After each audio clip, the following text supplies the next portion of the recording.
नमस्कार, मी रुचिता. ॲग्रोनमध्ये आपल्या सर्वांचं स्वागत. यावर्षी भरपूर थंडी पडली आहे. काही भागात हवामान अगदी 10 अंश सेल्सिअसच्या खाली जात आहे.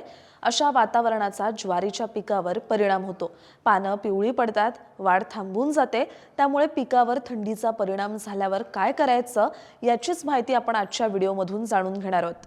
मुळातच ज्वारीच्या उगवणीसाठी 25 ते 30 अंश सेल्सिअस आणि वाढीसाठी 20 ते 28 अंश सेल्सिअस तापमान लागतं.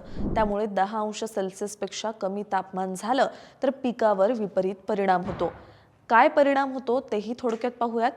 कडाक्याच्या थंडीमुळे बियाणांची उगवण थांबते, पीक अकाली पिवळं पडतं आणि पानं जळतात.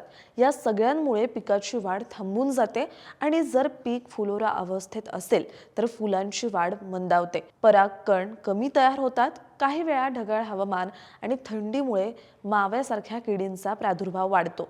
या सर्व परिणामांमुळे ज्वारीच्या धान्य व कडबा उत्पादनात घट होते. आता अशा परिस्थितीत आपण काय उपाय करायचे तेही समजून घेऊयात.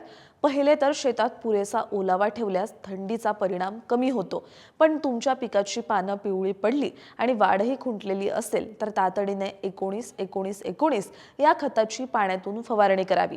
या फवारणीसाठी 10 ग्रॅम प्रति लिटर पाणी हे प्रमाण घ्यायचे. जर तुमच्याकडे पाणी उपलब्ध असेल तर 19-19-19 ची फवारणी फायदेशीर राहील, असा सल्ला वसंतराव नाईक मराठवाडा कृषी विद्यापीठाच्या ज्वारी संशोधन केंद्रातील कृषी विद्यावेत्ता डॉक्टर प्रीतम भुतडा यांनी दिलाय. यासोबत ढगाळ वातावरण वाढत असल्यामुळे कीड रोगांचा प्रादुर्भाव वाढण्याची शक्यता आहे.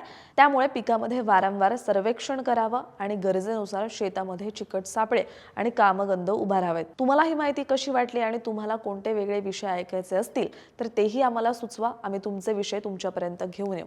आणि अशाच शेतीविषयक आणि नवनवीन माहितीसाठी ॲग्रोवनला सबस्क्राईब आणि फॉलो करायला विसरू नका.